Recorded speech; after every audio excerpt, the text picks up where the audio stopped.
बड़ों को प्रणाम, छोटों को स्नेह और आशीष। मैं हूँ राजेश त्रिपाठी। स्वागत है आपका मेरे चैनल धर्म दर्पण में हम आज आपको एक फिर और विचित्र प्रसंग और कथा सुनाने जा रहे हैं। इस वीडियो का शीर्षक है, भारत में कहाँ है जीवित स्वर्ग जाने का रास्ता। यह मान्यता है कि कोई भी सजीव स्वर्ग नहीं जा सकता। यह सच भी है, लेकिन क्या आप जानते हैं कि अपने देश भारत में आज भी है स्वर्ग जाने का रास्ता। महाभारत की कथा का वह प्रसंग तो आपको याद ही होगा। अर्जुन द्वारा यदुवंशियों के नाश की बात जानकर युधिष्ठिर को बहुत दुख हुआ। महर्षि वेदव्यास की बात मानकर द्रौपदी सहित पांडवों ने राजपाट का त्याग कर सशरीर स्वर्ग जाने का निश्चय किया। युधिष्ठिर ने युयुत्स को बुलाकर उसे संपूर्ण राज्य की देखभाल का भार सौंप दिया और परीक्षित का राज्याभिषेक कर दिया। परीक्षित को हस्तिनापुर का राजा नियुक्त करने के बाद पांडवों ने वसुदेव व श्री कृष्ण तथा बलराम आदि का विधिवत तर्पण व श्राद्ध किया। इसके बाद पांडवों और द्रौपदी ने साधुओं के वस्त्र धारण किए और स्वर्ग जाने के लिए निकल पड़े। पांडवों के साथ साथ एक कुत्ता भी चलने लगा। अनेक तीर्थों, नदियों, समुद्रों की यात्रा करते करते पांडव आगे बढ़ने लगे। अर्जुन ने लोभवश अपना गांडीव धनुष व अक्षय तर्कसों का त्याग नहीं किया था। तभी वहां अग्निदेव उपस्थित हुए और उन्होंने अर्जुन से गांडीव धनुष और अक्षय तर्कसों का त्याग करने के लिए कहा। अर्जुन ने ऐसा ही किया। पांडवों ने पृथ्वी की परिक्रमा पूरी करने की इच्छा से उत्तर दिशा की ओर यात्रा की। द्रौपदी, भीम, अर्जुन, नकुल तथा सहदेव की मृत्यु यात्रा करते करते ही हो गई। पांडव हिमालय तक पहुंच गए। हिमालय लांघकर पांडव आगे बढ़े तो उन्हें बालू का समुद्र दिखाई पड़ा। इसके बाद उन्होंने सुमेरु पर्वत के दर्शन किए। पांचों पांडव, द्रौपदी तथा वह कुत्ता तेजी से आगे चलने लगे। तभी द्रौपदी लड़खड़ा कर गिर गई। द्रौपदी को गिरा देख भीम ने युधिष्ठिर से कहा कि द्रौपदी ने कभी कोई पाप नहीं किया है, तो फिर क्या कारण है कि वो नीचे गिर पड़ी। युधिष्ठिर ने कहा कि द्रौपदी हम सभी में अर्जुन को अधिक प्रेम करती थी, इसीलिए उसके साथ ऐसा हुआ। ऐसा कहकर युधिष्ठिर द्रौपदी को देखे बिना ही आगे बढ़ गए। थोड़ी देर बाद सहदेव भी गिर पड़े। भीमसेन ने सहदेव के गिरने का कारण पूछा तो युधिष्ठिर ने बताया कि सहदेव किसी को अपने जैसा विद्वान नहीं समझता था, इसी दोष के कारण उसे आज गिरना पड़ा है। कुछ देर बाद नकुल भी गिर पड़े। भीम के पूछने पर युधिष्ठिर ने बताया कि नकुल को अपने रूप पर बहुत अभिमान था, इसलिए आज इसकी यह गति हुई है। थोड़ी देर बाद अर्जुन भी गिर पड़े। युधिष्ठिर ने भीमसेन को बताया कि अर्जुन को अपने पराक्रम पर अभिमान था। अर्जुन ने कहा था कि मैं एक ही दिन में शत्रुओं को नाश कर दूंगा, लेकिन वह ऐसा कर नहीं पाए। अपने अभिमान के कारण ही अर्जुन की आज यह हालत हुई है। ऐसा कहकर युधिष्ठिर आगे बढ़ गए। थोड़ा आगे चलने पर भीम भी गिर गए। जब भीम ने युधिष्ठिर से इसका कारण पूछा तो उन्होंने बताया कि तुम खाते बहुत थे और अपने बल का झूठा प्रदर्शन करते थे, इसलिए तुम्हें आज भूमि पर गिरना पड़ा है। यह कहकर युधिष्ठिर आगे चल दिए। केवल वह कुत्ता ही उनके साथ चलता रहा। युधिष्ठिर कुछ ही दूर चले थे कि उन्हें स्वर्ग ले जाने के लिए स्वयं देवराज इंद्र अपना रथ लेकर आ गए। तब युधिष्ठिर ने इंद्र से कहा कि मेरे भाई और द्रौपदी मार्ग में ही गिर पड़े हैं, वे भी हमारे साथ चले, ऐसी व्यवस्था कीजिए। तो इंद्र ने कहा कि वे सभी पहले ही स्वर्ग पहुंच चुके हैं, वे शरीर त्याग कर स्वर्ग पहुंचे हैं और आप सशरीर स्वर्ग में जाएंगे।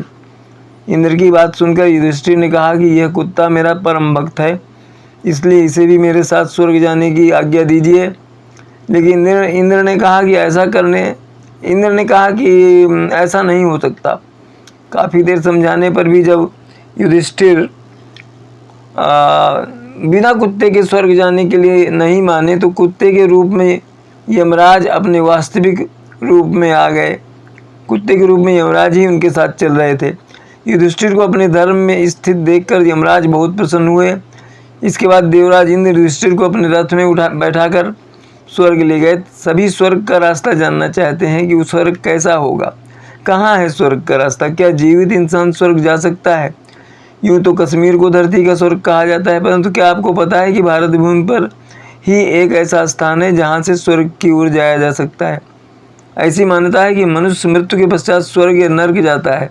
परंतु इस मार्ग के जरिए मनुष्य बिना शरीर त्यागे स्वर्ग का दर्शन कर सकता है। इस तथ्य की प्रामाणिकता महाभारत काल में मिलती है।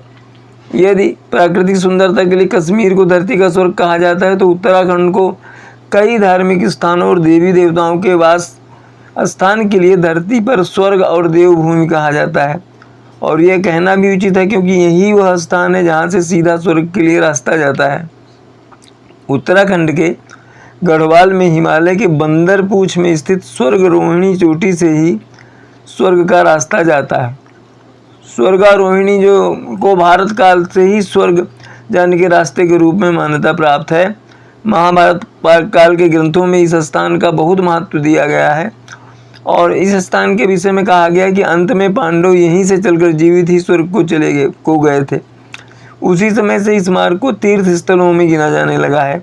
मान्यता है कि यही एक स्थान है जहाँ से मनुष्य जीवित ही स्वर्ग जा सकता है। हालांकि पांडवों के बाद किसी अन्य मनुष्य का इस मार्ग से जीवित स्वर्ग जाने का वर्णन नहीं मिलता। आज स्वर्गारोहिणी विश्वविख्यात तीर्थ स्थल बन गया है।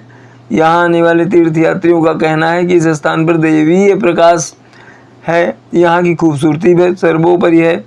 ये अपार शांति और स्वर्ग में होने का एहसास होता है। यहाँ पर आकर उत्तराखंड से स्वर्गारोहिणी तक का रास्ता काफ़ी कठिन है, साथ ही ये पूरा स्थान बर्फ से ढका रहता है।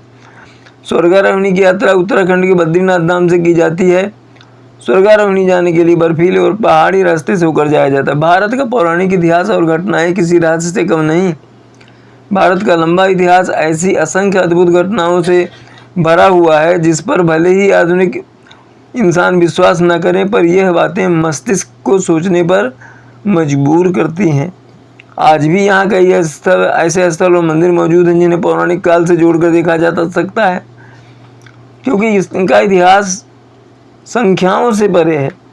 आज एक ऐसी घटना और स्थल से हम आपको रूबरू कराने जा रहे हैं जिसे स्वर्ग की दूसरी सीढ़ी से देखा जाता है। माना जाता है कि रावण के द्वारा कभी स्वर्ग जाने की सीढ़ियां बनाई गई थीं, क्योंकि वह अमर होना चाहता था। अब जानते हैं स्वर्ग की दूसरी सीढ़ी और रावण की तपस्या की गुत्थी को। जानिए यह स्थल आपको देखकर किस प्रकार रोमांचित कर सकता है। स्वर्ग की सीढ़ी का राज। स्वर्ग की सीढ़ी बनने की कहानी से शुरू होता है।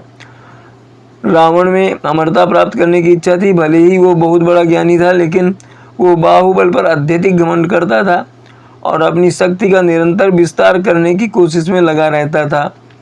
उसने अमर होने के लिए भगवान शिव की कठोर तपस्या की, जिससे भगवान शिव प्रसन्न हुए। भोलेनाथ ने वर देते हुए एक शर्त रखी कि अगर रावण एक दिन में 5 पौड़ियाँ यानी सीढ़ियाँ बना लेता है तो उसे अमरता प्राप्त हो जाएगी। शर्त के अनुसार रावण पौड़ियाँ बनाने में लग गया, लेकिन वो सिर्फ 4 ही सीढ़ी या पौड़ी बना पाया, क्योंकि सीढ़ी बनाते बनाते उसको नींद आ गई थी और वो 5वीं पौड़ी का निर्माण नहीं कर पाया।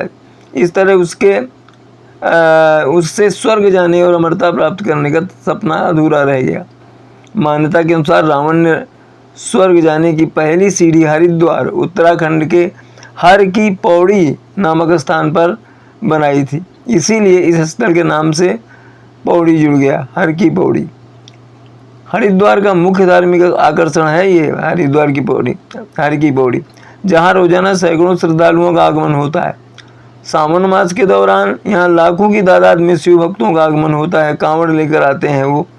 यह एक पवित्र गंगा घाट के नाम से जाना जाता है, जहाँ स्नान के लिए देश विदेश से श्रद्धालु आते हैं। यहाँ की शाम की गंगा आरती बहुत प्रसिद्ध है। रावण ने स्वर्ग जाने की तीसरी सीढ़ी का निर्माण हिमाचल के चूड़ेश्वर महादेव में किया था। ये हिमाचल स्थित भगवान शिव का एक प्रसिद्ध मंदिर है, जो हिंदू धर्म में आस्था रखने वालों के लिए काफ़ी महत्व रखता है। यह मंदिर राज्य के सिरमौर जिले में स्थित है। यहाँ स्थानीय लोगों के साथ साथ दूर दराज के श्रद्धालुओं का आगमन होता है। धार्मिक यात्रा के लिए आप यहाँ आ सकते हैं। किन्नर कैलाश माना जाता है कि रावण ने स्वर्ग जाने की चौथी सीढ़ी का निर्माण किन्नर कैलाश में किया था। यह एक धार्मिक स्थल है जहाँ भगवान शिव माता पार्वती के साथ रहा करते थे। किन्नर कैलाश श्रृंखला हिमाचल के किन्नौर जिले में स्थित है। हिंदुओं के लिए ये स्थल काफ़ी ज़्यादा महत्व रखता है। यहाँ 79 फीट ऊंचा शिवलिंग मौजूद है। महाभारत काल से जुड़ा है ये मंदिर हिमाचल प्रदेश में स्थित है। हजारों साल पुराने इस मंदिर से पांडवों की कई सारी कथाएं जुड़ी हुई हैं। हम सभी ये बात जानते हैं कि महाभारत के युद्ध के बाद पांडवों ने स्वर्ग की यात्रा की थी। स्वर्ग तक पहुंचने के लिए उन्होंने एक लंबी सीढ़ी का निर्माण भी किया था। ऐसा माना जाता है कि इस मंदिर में ही पांडवों ने स्वर्ग जाने की सीढ़ियां बनाई थीं। इस मंदिर को बाथू की लड़ी के नाम से जाना जाता है। ऐसा इसलिए क्योंकि इस मंदिर के निर्माण में जिन पत्थरों का इस्तेमाल किया गया है उन्हें बाथू का पत्थर कहा जाता है। और लड़ी इसलिए क्योंकि यहाँ कुल 8 मंदिर हैं जिन्हें दूर से देखने पर एक माला में पिरोए हुए प्रतीत होते हैं। अज्ञातवास के दौरान पांडवों ने यहाँ पर स्वर्ग जाने के लिए सीढ़ियों को बनाने का निश्चय किया था। हालांकि इस काम को सोचना जितना आसान था, करना उतना ही कठिन। पांडवों ने इस काम के लिए श्री कृष्ण से मदद की गुहार लगाई। तब श्री कृष्ण ने 6 महीने की एक रात कर दी, लेकिन बावजूद इसके स्वर्ग की सीढ़ियाँ तैयार नहीं हो पाईं। हिमाचल प्रदेश के कांगड़ा जिले में स्थित ज्वाली कस्बे से तकरीबन आधा घंटे की दूरी पर स्थित भगवान शिव का यह प्राचीन मंदिर साल के 8 महीने तक पानी में ही डूबा रहता है। महज 4 महीने के लिए ही यह लोगों के सामने प्रकट होता है। वर्तमान समय में इस मंदिर में स्वर्ग की 40 सीढ़ियाँ मौजूद हैं। यहाँ भक्तों का आना जाना लगा ही रहता है। खासकर शिवरात्रि या ऐसे ही किसी विशेष पर्व पर यहाँ खूब भीड़ होती है। यहाँ आने वाले श्रद्धालुओं का ऐसा मानना है कि यहाँ एकाग्रचित्त होकर भगवान से प्रार्थना करने पर वह भक्तों की हर इच्छा को अवश्य पूरी करते हैं। तो ये तो थी आज की कथा, आज का प्रसंग, जिसमें हमने आपको ये बताया स्वर्ग जाने की जो सीढ़ियाँ हैं उसके बारे में आपको बताया। अगले किसी वीडियो में ऐसे ही किसी धार्मिक प्रसंग या कथा को लेकर हम आएंगे। तब तक के लिए प्रणाम, नमस्कार।